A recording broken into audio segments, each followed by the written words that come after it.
Hello. I would love to have some clarification on meditation and the impact of healing in the body. I heard a seminar, a woman was asking about what at the cellular level happens with healing.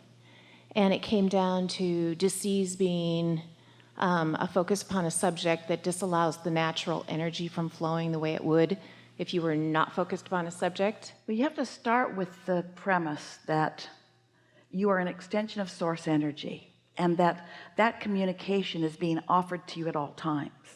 It's being offered to you on a cellular level.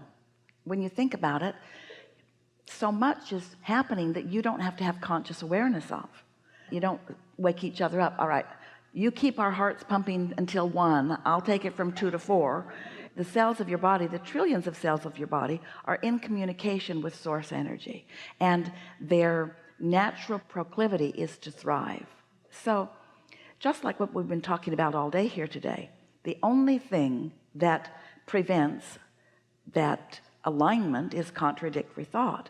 The only thing that gets in the way of that communication is habits of thought that introduce vibrational resistance that doesn't let the clarity of the transmission get through. Does that make sense? Yeah.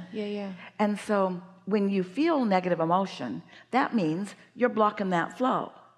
And when you feel physical discomfort, that's just an exaggerated signal also that you're blocking that flow. But it also could mean, you could translate that to mean that help's on the way. In other words, the cells are asking and source is answering. And if cells weren't asking and source weren't answering, then you couldn't feel the pain. If there was no flow, you wouldn't have anything to block. And so the fact that there is discomfort means that you're blocking something that is flowing, and if you focus on what's flowing, then it's easier to stop blocking it. So we laid a little basis. Now Yeah, so in terms of healing then, so if you have an illness or that blockages that you're feeling the pain of, and so then releasing or getting in a state of meditation then should raise the vibration to allow it to flow. And the reason that that's a really good remedy, you're introducing another subject here that we really want to talk about, and that is the subject of trying too hard or putting my attention on it from the wrong vibrational perspective. Every subject is 2 subjects: what is wanted and the absence of what is wanted. And sometimes you think that you're talking about what is wanted when actually you're focused upon the absence of what is wanted.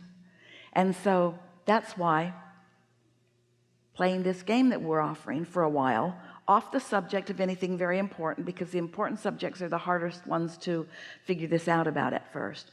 Play the game of, is this a satisfying thought or a not satisfying thought, so that you can show yourself whether you're in the receiving mode of your source or whether you're in the receiving mode of something else. Because if you're in the receiving mode of your source, then you want to follow the thought, think about it more, follow the impulse more and more. But if you're in the receiving mode of something else, then you don't really want to think about it more. People try too hard. It's like they'll have something that's bothering them, maybe even something that has been diagnosed, and then they want to get rid of it, but they don't get rid of it because what they're focused upon is getting more, not getting less.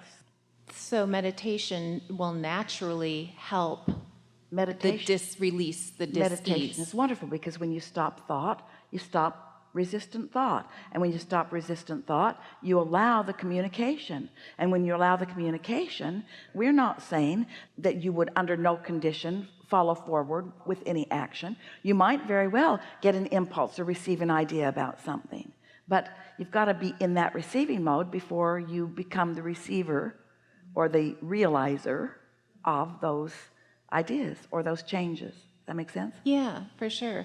So there is a process that I think it lends into itself here that I read. It's called the healing code, and there's 2 parts to it. It's energetic, and one of them is a mind component where you focus on something positive and you repeat that to yourself, and at the same time you're using the energy that's emitted from your fingertips. Now, this is good, but we want to clarify something here, and then we want to hear more from you. The reason that we want to clarify it is because let's say that what's on your mind is your concern about something, maybe some diagnosis or something, and so you sit with the intention of focusing on something good. but the vibration you really got going on is you're worried about something. So you're not really under the influence, you're not really wide open. So then it becomes trying too hard, and it actually introduces more resistance into the equation. And that's why we want you to play for a little while, all of you, with am I feeling satisfied or not, which will tell you which receiving mode am I in. And when you're certain that you're in the receiving mode of alignment, then anything that you do, it's like out on the table there are 6 different decks of cards. They're affirmation cards, and they have been beautifully illustrated by artists who were really in the flow, and they've been written by us who made certain that every word is vibrationally accurate, with the intention of getting you into that open receiving place. One is about health, one is about money, one is about relationships, one is general well-being. In other words, just about anything that anybody is wanting to improve are represented in those cards. But if you, from a place of step 1, where you're knowing what you don't want, where you're worried about something, were to sit and look at these cards, which we consider to be perfection in terms of their vibrational accuracy, they could still mess you up because you're using them from a place of resistance. So every thought you think is increasing your resistance rather than releasing your resistance. So you're arguing, I create my own reality. Sure I do. Life is supposed to be fun. Yeah, that sucks. In other words, you find yourself arguing with infinite intelligence because you're not in the receiving mode. You see what we're getting at? So it's about determining that first. That's why meditation is so wonderful, because if you'll sit for 15 or 20 minutes and focus upon something that, like Esther likes to focus on something because it's present just about everywhere she goes. Some sound in the room, like this fan. Can you hear it? It's boring. You're not thinking, I've heard better. You might have to release a thought and go back to the fan, and release a thought and go back to the fan. But if you are determined to focus upon just taking that fan in, just receiving that fan, you can quiet your mind. You can. And once your mind is quiet, you've stopped resistance. And then once resistance is not present within you, your cork will bob to its natural place there in the surface of the pure positive energy. And then just enjoy. Don't try to make anything happen. Don't try to affirm. Don't try to fix something that's broken. Just rest in that alignment and let that natural alignment carry you to what's next and what's next and what's next and what's next. And the hot seat. Yeah. Yeah, so that has been my experience. I've followed your studies, your teachings for 11 years now, and I was beating myself over the head basically with different processes that I was trying, because I was trying too hard, until I got to the air conditioner method of meditation. For the last year and a half, it has just remarkably changed my life. In the Ask and It Is Given book, there are 22 processes, and if you'll notice as you read them, there is guidance about where you are on the emotional scale when you use such a process, because they're written to acknowledge the level of your resistance. Because if there's a lot of resistance, some of the processes won't work at all for you. If there's not much resistance, then some of them work easily. And so we defined that in the processes. But under the process of meditation, it says, because it works no matter where you are on the emotional scale.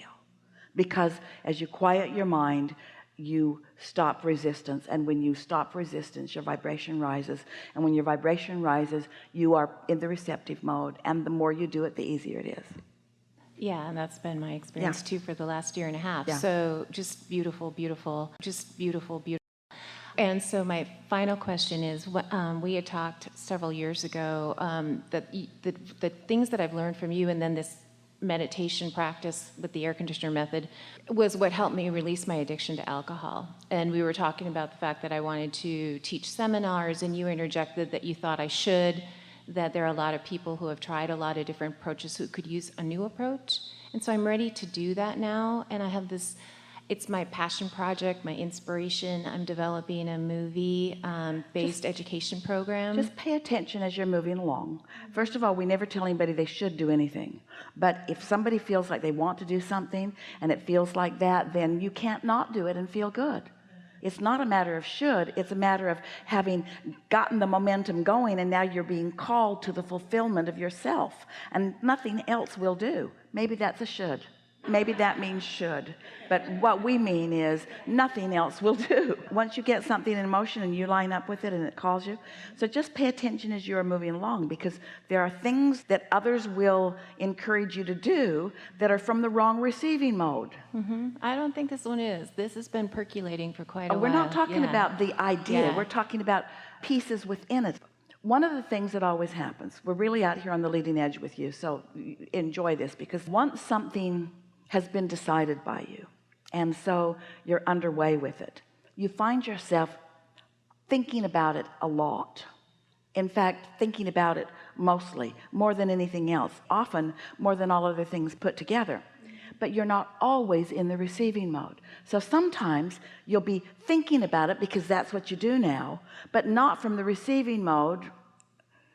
And so then wonky ideas can be introduced into the equation. You see what we're getting at?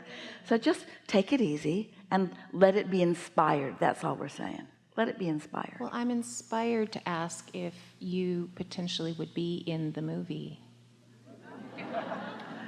I would like to interview you for that. There are a lot of variables to that answer. Has to do with Esther. This is an idea that is not very well established in your vibrational frequency. There's still enough resistance within it that was not a slam dunk. Yeah, okay.